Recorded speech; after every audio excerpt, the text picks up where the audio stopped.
Hello and welcome, Zakar here, and I'm going to be going over the Fire Crit Necro build that I have. I'm going to go into an Echo and kind of just show you sort of what this is. I don't push high corruption with this. This is not a corruption pusher. It's a great starter to farm out items, gear, and stuff that you might need for another build, and then you can kind of prep and have that build ready. It's also just an easy starter, something to get going really quickly. And something I enjoy, especially if you're just kind of like a laid-back, lazy minion necro type of player.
Let's get into the build, why don't we? All right, so first of all, I'm going to go through the skills. The skills that we have here are Summon Skeletal Mage. This is pretty much really simple to set up. You want to go Pyromancers down here, get the Pyromancers. Go ahead and get this extra Summon Skeletal Mage here that you can summon. Typically early, I try to get the spell damage, but since we're going to be having that new flat damage suffix, I think we can opt out of this node, especially early. And instead go for quality of life nodes like this to get traversal skill real easy, and also get some minions to come with us and have that kind of like way to move with our minions and have them go with us, right? Then I like to fill in the rest of Grave Merchant, as this is like one of the best sustain nodes for a Skeletal Mage, since you get 15% of your max health on crit. I get 1 point in here, an extra point, just because I need it for my Skelly Mages and Wraiths to have the same amount of crit and build around that number of crit, base crit chance, because those are my main damage sources, right? I get this for clear. This helps a lot. And then depending on if I feel like I need this node, I think it'll be good regardless, just to have the flat damage. But if not, I might even go into Argonautic Speed and get the extra cast and attack or cast speed for the Pyromancers, right? Might even be beneficial depending on how much mana we have access to with all the gear changes, to actually go into Forbidden Arcana and see if maybe we can get a little bit more damage out of the Skelly Mages that way, and not really worry much about the flat instead, and instead use this multiplier. For sure, if you're going like a solo minion route, and depending on how much mana we can get, this node would be worth it. It really depends on how much you can top out in terms of mana and how much investment it's going to take. Next node, we have Wraithlord. Essentially, I'm using this to buff my minions. We have a 15% more damage node whenever your minions are hit by Blood Splatter, and we also have an Infused Frenzy. Now, there's two ways that you can go about building this. You can have it prioritize minions, so your minions target them and kind of use it as like a way to make your minions target whatever a specific mob or enemy. You can also have it target your minions instead. This gives you a lot more health from it, since I use it as a sustain skill and more, filling out the lack of sustain that I might have. You can use this node. You don't want to grab this, so you're essentially recouping the mana that you lose, since I just take the 1 point Blood Splatter here that has the +6 mana cost, and then throw your nodes into health granted and health restored per intelligence. If you do end up going to a low life version, I would recommend taking whatever extra points that you utilize here or here and go for the necrotic conversion and also convert the health to ward granted. So that's just what you should do if you go low life or even Vessel of Strife, depending, right? Dreadshade, pretty basic setup. You're going to be taking the more multi here, the flat damage. You're going to want it to affect you, the Dreadshade aura, and then take the armor per vitality. I will go ahead and get vitality in as much places as I can, as well as in the tree, because this node is very nice in terms of filling out our defenses and giving us a little bit more survivability. You also want to take either Lone Watcher, which I prefer, just because you get the flat still, or take the Pernicious Pact to get no health decay and have an everlasting poison. This is just so that your minions can sustain the Dreadshade. I prefer the Lone Watcher node, just to have that flat, as I said before. For Summon Wraith, the setup here is going Perma Race. You want to grab this node down here, so you go Avarice to give them damage. You'll start off with Melee Race until you can essentially fill out the node over here, Flame Wraith, and then you can chance summon early on to get your one Flame Wraith, or two if you get lucky, and you hit the 22% chance both times until you get those idols. And then once you get those idols, you'll be summoning the Flame Wraiths every time. And once you've gotten this node, you can start to fill out your crit. And then also, I like to get this leech pretty early as well, just because we will have a lot of necrotic damage that our race will have access to, and they'll leech off that. And this will also give a damage boost based off that damage, right? So that's kind of the tree for race. And as you can see, the 3% and 6%, we get 9% added base crit, as well as added base crit from Logi's Hunger, and then also the base crit that you naturally have 5% for your minions. And both my mages and my race have the same amount, and so it's easy for me to kind of gauge how much percent increased crit chance I need for those. Lastly, your skill is going to be summon skeletons. We want to remove warriors, and then we want to look for fire arrow and multi-shot. This is going to be getting a buff, so we'll see a lot more damage come out of our skeletons. Granted, it won't be that much more, but it'll be a nice little buff, and we'll probably max out this node instead of getting I'm not sure yet, but instead of getting like some of our I'm not sure exactly what I'm going to do, but this node, I want 2 extra points. So in some way, I might use these 2 extra points and maybe remove them from Immortal and put them over here and just worry about summoning my skeletons more often. Immortal is essentially just a QOL node that I get with my 4 extra points, because when my skeletons die, they have a chance to resummon, and I use Synathea's set in this version of the build. And so it's really nice to just have that QOL and have my skeletons summon without me having to like press the key. If you don't take this node, you just have to press the key more often, because they are going to die. Summon skeletons are notorious for not having very good survivability. But yeah, so yeah, remove warriors, get your arrows, get your extra skeletons, and then go for the cooldown recovery speed here. And that'll just make this, I know you waste a point here and it says bone armor, but this is a generic cooldown recovery speed. It's 120%. So it essentially just removes, it makes this cooldown really low, and your archers spam this fire arrow over and over again. So really good node to have.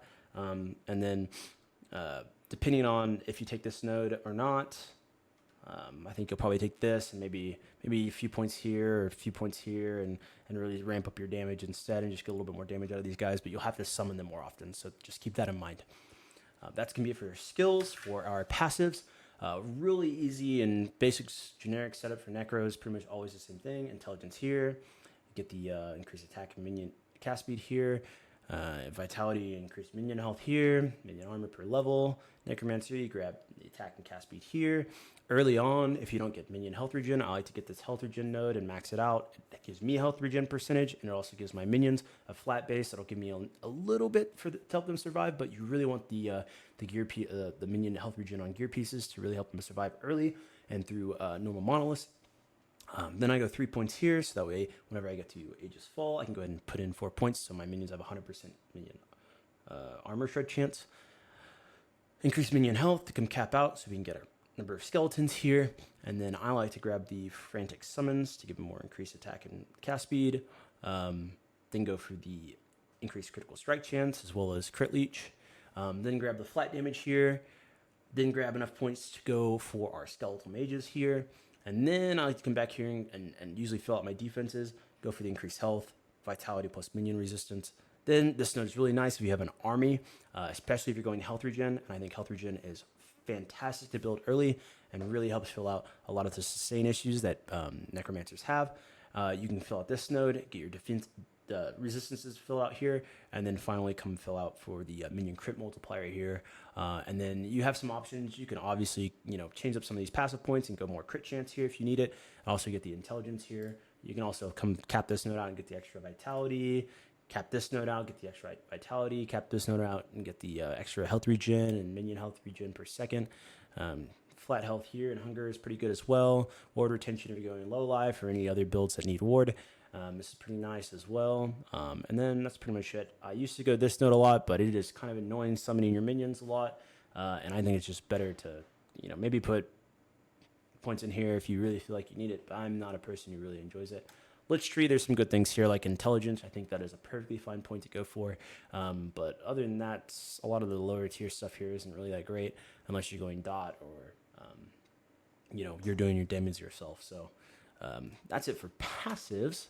For notable uniques and set items, I'm using a Quicksilver coil here, just kind of for the fun of it, to also give me haste. It's really nice for movement. I also get a little bit of health regen out of it. I don't get much from this ring, to be honest. I'd probably swap it for a normal ring, but I do not have the best gear. I just kind of got some budget gear and figured out what was best for it, right? So I really like Sanathea's set. I think it's a great set in terms of like defensively rounding out yourself and also your minions, giving you all resistances for yourself and your minions. I think this is a great set for also getting a little bit more, plus skills for those minion skills. But with the added suffixes that are coming in 1.0, I think we are going to forego using this set and probably go for just a normal setup. It is going to suck a little bit, but I'm pretty sure I'm overcapped on a lot of things. You can see like my defenses, they're going to be pretty easy to fill out even without this set. But yeah, it's a really good set, and I think it'd be really nice to keep using this, but we'll see. I think it's going to be just better to go with the new suffixes that are coming out. And yeah, it's going to feel a bit bad. We'll have to run a ribbons of blood to get the minion critical strike avoidance, and we'll lose out on some of the defensive stats. You can still go this if you want more of a defensive setup versus doing damage. As you can tell, the damage is still pretty good. It's good for pushing in terms of like low corruption, low mid corruption, and good for farming just generally for another build or something that you're looking to do and build out. Another important unique here is going to be Logi's Hunger. This is really great early on just to get that flat crit and also some plus to your skills. This helps round us out and helps us get us closer to that 100% crit chance. I don't think I'm near it at the current moment. I think I'm somewhere around 40-60% crit chance. So getting my crit up would be a huge damage boost for this build, or this variation of this build, and also at the same time rounding out my defenses in terms of health regen. For your helmet, I usually go increase minion critical strike chance and some vitality. Ideally, I want to get health regen here as well, and then fill out whatever defense that I'm going, which would typically be, in my opinion, what I would go is armor and reduce damage, bonus damage from crits. So I think that would be the perfect slot to put here. We are losing the Revenant Mask, but I still think you might be using that base type just because it comes with endurance now and some other changes. So we'll see about the base types. We'll see what's coming up. And I know a lot of these base types are going to change, so the planners will change as well, and I'll update those at 1.0. Acolyte's Revenant Plate of Hope, vitality and percent increased critical strike chance for minions. Once again, health regen and probably percent health would be ideal for the suffixes here, but fill it out based on what defenses you need. I like going turquoise rings for both slots. I think that'd be best. Obviously, with some of the gear changes, you'll probably be going ribbons of blood in one of these slots, just to have that minion critical strike avoidance. Belt, minion health regen. I think you should get minion health regen on your belt and your relic if you can, just to help fill out some of the sustain issues for minions. And it's really nice early. I think minion health regen is so good early, especially with how much you get, right? Minion damage and minion health for the other prefix. Once again, armor and bonus critical strike, reduced damage taken from bonus reduced bonus damage taken from critical strikes or critical strike avoidance, depending on what you decide to go. And increased health or hybrid health would be fantastic, right? I'm going int and either minion health or minion damage for my rings, and then filling out resistances as needed, as well as health or endurance. Gloves, I think a better base would be endurance base or maybe even void res, depending on if you need it. Int, increase minion damage or minion health. Health regen per second is ideal here. And then fill out whatever other defenses that you want, that you need here. Boots, same thing. We're going to go movement speed as always. Get vitality or intelligence. Vitality is preferred. I don't think we need too much intelligence in this build. I think vitality is just a little bit better in terms of getting that DR from armor. Critical strike avoidance or armor, and reduced damage from crits would be ideal, plus the health regen. New base types, we'll change the base types on this boot. I think the reduced damage from bonus from crits would be great. Will be great for the base type. Acolyte relic base type would be good. Is really anyone with either fire damage or just the generic minion damage, minion health, and minion movement speed base. That one's really good. Get your minion health regen here. Get your minion health or damage here as a seal. That'd be great as well. Either one of those, and then fill out your defenses. Right. Idols, percent health, and I want at least one minion chance to apply Mark for Death on hit. It's really nice for getting that Mark for Death with how many minions we have and how many hits. At least that'll be on for the most part in any situation and any big single target boss fight, which is where it matters. And then also, get your percent increased health. You can do ward retention. That'd be good if you're going a ward variant. What I prefer to go is the increased minion critical strike chance. So we can go ahead and round that out and get our minions capped on crit or near capped. For your adorned idols, you want the summon Wraith chance to be Flame Wraith instead, and also go for increased minion critical strike chance, right? You could also do health if you wanted, but the main thing here is to get our summon Wraith so we can just summon Flame Wraith, right? For blessings, I just am filling in defenses mostly, also for my minions. I'm using them mostly as defensive. I probably want to fill out my endurance within my gear, and then try to go for the armor, double armor blessings here, just to fill out my armor and get a lot of DR from that. But yeah, that's pretty much it for the skills, the passives, and the gear. In terms of the playstyle, I think it's pretty straightforward, as you saw in the clips before. You're just going to be teleporting with your minions, dread shading one of them, and then rip blooding your minions to sustain while they go ahead and knock everything out around you. Minions will die, especially when you're trying to push corruption in any sense. They will die. Minion survivability is not the greatest, especially on Necromancer. You want to prioritize summoning your Wraiths as they do the most damage, and then your Mages next. Both of these should be able to sustain themselves, and those are going to be most of your damage is coming from those skills. Lastly, you want to summon your Skeletons as you can. Mana could be an issue depending on what kind of issues you're confronting in terms of them dying. But yeah, your Skeletons are last. We use them mostly as just applicators for especially our shred to get more damage for our mages and our wraiths. Always dread shade and be in the dread shade as you will get the armor bonuses. Try to keep rip blooding to sustain. Some boss fights will be a struggle, and I recommend using your force command on A to move your minions.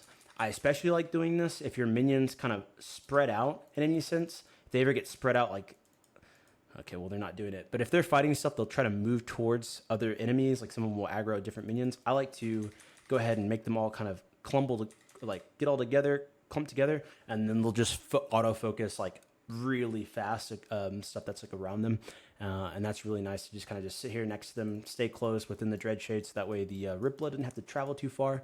But yeah, with this, there are some struggles, I feel like, for the build. Early on, Lagon is a really hard boss fight for this build just because you do have to micromanage your minions. The platform is very small, and when you're trying to force move, you might target the tentacles, and your minions will stop moving to attack the tentacles. So that boss fight can be really struggling. Sometimes it might be best if you don't have the Skeletal Mage movement skill to use Transplant instead of maybe Skeletons or something like that we have less minions to worry about in terms of dying and surviving. But I'll just prioritize the minions that do the damage, so Wraiths and Mages, and try to move your minions as best as possible and micromanage them as best as possible in boss fights to really optimize, their survivability and also how much damage output you're doing. It can be frustrating, but boss fights, so this is mostly just like a cruising through monos kind of build, and something to help you farm for another build. I feel like this is the best way to go for those who want a minion army experience. In terms of leveling, if you want a hand-holdy leveling guide, I recommend checking out Maxwell's guide on necromancy leveling. If you want another hand-holdy guide, I know Boardman does 1 through 75, 65, or something like that leveling guides, and I recommend doing that. I'll put links in the description to both of those. If you kind of just want a generic leveling my tips and you want to follow it as someone who just likes to play pure necro, like just having the minions do all the work and not really having to do anything, I recommend starting with whatever skill early on, Rip Blood, Marrow Shards for damage, and then getting Wandering Spirits and playing sort of a caster until you can unlock Summon Bone Golem, and then doing kind of like a hybrid Wandering Spirits and Summon Bone Golem. To using this both as clear, I like to go Summon Bone Golem and come down through this way to get Cold Vengeance, to give them 50 flat cold melee damage. And once you max this node out, grabbing Fragments of the Fallen, and then coming down here and grabbing 2 points or 3 points here for sustain, and then just grabbing the Bladed Fist here for more damage. Going this route, your Golem will use a lot of AoE melee abilities that will pretty much clear packs as you just walk through them. I think this is one of the best, like, just pure minion setups where you're not having to do much, you're just kind of walking through maps. It's more of a lazy style, and I think it's really good if you want to try that out. You essentially do that. You do Summon Bone Golem and Wandering Spirits, and then you can drop Wandering Spirits for Summon Skeletal Mage, or when you unlock it and you have a third slot, you can go Summon Skeletal Mage and just start working that out the normal way for this build. And then I think you'll unlock Wraith actually before, and you can drop, once you have Bone Golem, you can drop Summon Wraith, or you can drop Wandering Spirits and go Summon Wraith, and go to the Perma Wraith setup, and then try to get your Flame Wraiths as soon as possible, and then get the Leech and all the crit stuff, right? And then finally, once you have your 4 skill slots, you can drop, you can go for Summon Skeleton, you can go for Rip Blood, depending on if you need the sustain. It really depends on how your health regen is, and also if you have any minion HP regen for the Summon Skeletons to stay alive. And that'll be your 4 skills. And then when you finally can unlock Dreadshade, depending on if you have the 5th slot or not. If you don't, you can drop Bone Golem for the Dreadshade. And then when you get your 5th slot, you can finally spec Rip Blood or whatever skill's missing, Summon Skeleton, depending on which one you've decided, right? So that's kind of like my pseudo quick rundown of leveling, and I hope that helps you out. But yeah, that's pretty much it for the build guide. If you guys have any questions, please leave them down below in the comments or reach out to me on Discord. It's Zakar. The same, I'll have that in the description. Please leave a like, subscribe, and yeah, hope to see you guys in 1.0, and hopefully if you do try this build out, you have a great time. Thanks so much. Have a wonderful day. Bye.